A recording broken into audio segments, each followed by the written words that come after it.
ও মালে হাত লেগেছে। সত্যি দাদা তোমার জেতার হাত। এবার তুই কি করে খেলবি? তোর কাছে তো আর কিচ্ছু নেই, যা সোজা বাড়ি চল যা।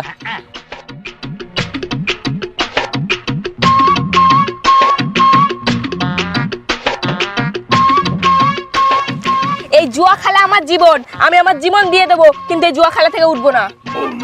এই নে, এবার আমি নিজেরা বাজি রাখলাম, নয় তোরা আমারে জিতবি, নাহলে আমি তোদের সব টাকা জিতে নেবো।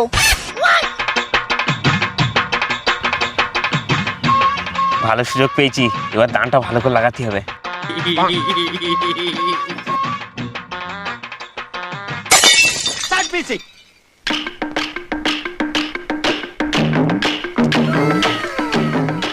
মা মনে হয় আজকে আমার দিকে হালকা করে তাকিয়েছে। এই যা, এই দানটা হাত ছাড়া হয়ে গেল। হ্যাঁ, আমি এমনি জিত দিতে বে করতে পারতাম না, তুই আমার থেকে 7 দিনের বড়। আর আমিও বে করতাম না, আমি জুয়ারি হতে পারি, কিন্তু আমার বউ চাই লক্ষ্মী সোনার মতো। আমার কিন্তু সব চলে। দাদা যা খেলোয়াড়, আমি আগের থেকেই জানতাম এই দানটাও দাদার কপালেই যাবে। ওগো তুমি মন্দিরে শাড়ি কাপড়টা নিয়ে আসো, আমি একটু মালা নিয়ে আসতেছি। এখন থেকেই ওগো? আমি জানতুম, ওই জন্য আমি আমার বাজি রেখেছিলাম, নাহলে তোদের সাথে বিয়ে করে আমি নিজেরা রিক্সা ফেলবো, শালা বাঁদর মুখো।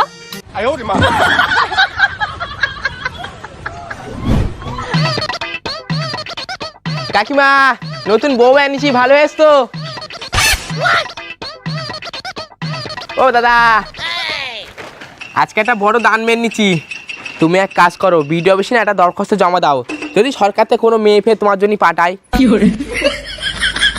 আমি বলেছিলাম না জীবনে কিছু করে দেখাবো জুয়ার উপরে, না বৌমা তুলে নিয়েছি। এবার আমি আর তোমার বৌমা প্রত্যেকদিন জুয়া খেলবো আর মাংস ভাত খাবো।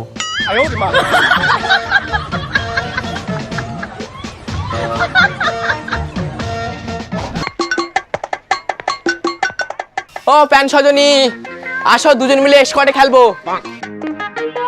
আমি এখন থেকে আর জুয়া খেলতে যাব না, আমি ঘর সংসার সামলাবো, আর তুমি জুয়া খেলে পয়সা ইনকাম করে নিয়ে আসবে।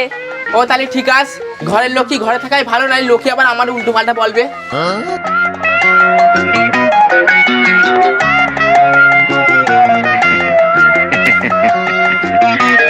শালা জুয়া খেলে করোড়পতি হয় শুনেছি, কিন্তু কোনো মেয়ের প্রতি হয় এটা জন্মে শুনিনি। পতি না তো ছাতা, দুজনের যৌথ অ্যাডজাস্টমেন্ট প্ল্যান ছিল, না তো মেয়েটা কি ভালো নাকি? যে দেখেছে জুয়ার বড় খিলাড়ি আর নিজে তো হেরে হেরে ভূত হয়ে বাড়ি যাচ্ছিল, অমনি ছাড়া নিজেই বাজি রেখে অন্যের গলায় ঝুলে পড়ার প্ল্যান করেছে। কি চালু মেয়ে বলো দিনি।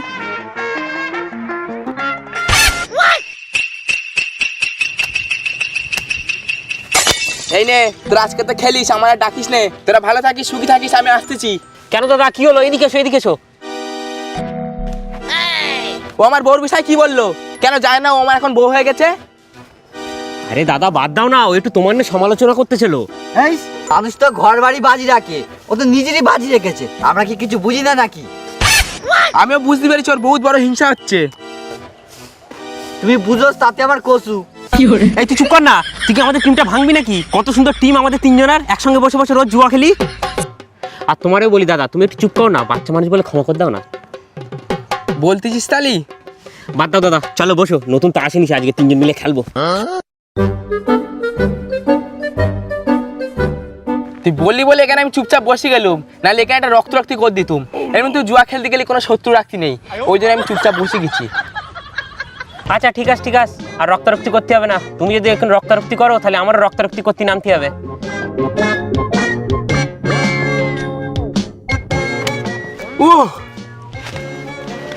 আমার খেলতে খেলতে যে হাত এত পাকা হয়ে গেছে, ভাবি জিতবো না, কিন্তু ভগবান আমার ঠিক জিতিয়ে দেয়।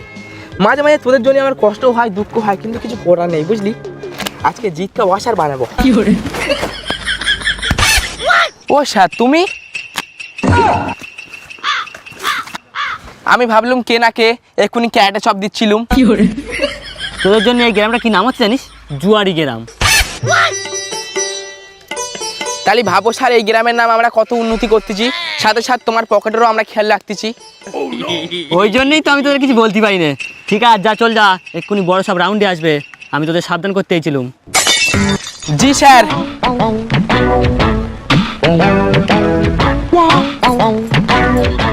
কেন সজনী, ভাত মাংসের দাম আমি একটু চানটা করে আসতেছি। আজ তুমি কত জিতলে? আজ কি রান্না করলে? আগে উত্তরটা দেবে, আমি কি জিজ্ঞেস করলাম? আগে তুমি উত্তর দাও, আমি কি জিজ্ঞাসা করলুম? তুমি কি হেরে গেছো? হ্যাঁ গো, আমি তোমার ভালোবাসার কাছে হেরে গেছি। চেলা কাচ্ছে না? হ্যাঁ চিনি, কিন্তু ওইটা খেতে আমার এখন ইচ্ছা করছে না। আমার এখন খুব খিদে লেগেছে, ভাত দাও। এই নাও টাকা। এই টাকাটা তো বাড়ি থেকে নিয়ে গেছো, যেতে টাকাটা কই? সবসময় কি আমি জিতবো? ওদের কি ঘর সংসার নেই নাকি? আর এমনিতেও हार के जीतने वाले को बाजीगर कहते हो।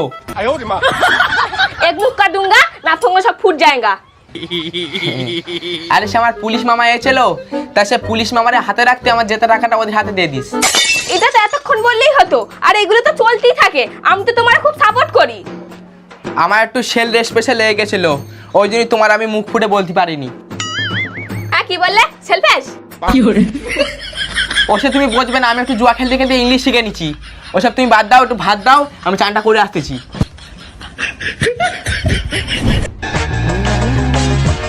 ও দাদা, ও দাদা তুমি কোথায় যাচ্ছ? কেন দেখতে পাচ্ছ না, হাঁড়ি কুড়ি নিয়ে বাজারে বিক্রি করতে যাচ্ছি। আচ্ছা দাদা, তুমি কি জুয়া খেলা ছেড়ে দিয়েছো? জুয়া খেলা ছাড়তে যাবো কেন? যেরকম সরকারি চাকরিতে রবিবার করে ছুটি থাকে, সেরকম আমার কাছে রবিবার করে ছুটি রয়েছে। আজকে তো আমি একটু পার্ট টাইম জব করতে বেরিয়েছি। দাদা, জুয়ার প্রতি আমার তো কোনো ভরসা ছিল না। যেন থেকে তুমি বড় দান মানে বৌদি এনেছো, সেটা আমার জুয়ার প্রতি ভরসা হয়েছে যে এই প্রফেশনালে কিছু করা যায়। দাদা তুমি কি জুয়া খেলা শেখাবে? তাহলে কাল আইসকুন এক হাত করে বসবি, আর শোন আমার জন্য কিন্তু 2 পিস বিগনলে আসবি। আচ্ছা ঠিক আছে।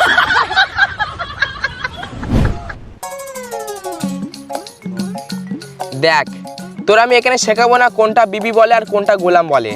তোরে আমি শেখাবো তাস কি করে ধরতে হয়। তোর তাস ফেলা দেখে লোকে যেন ভয়তে থরথরি কাঁপে, তুই তাই ওখানে হাফ ম্যাচ জিতে যাবি।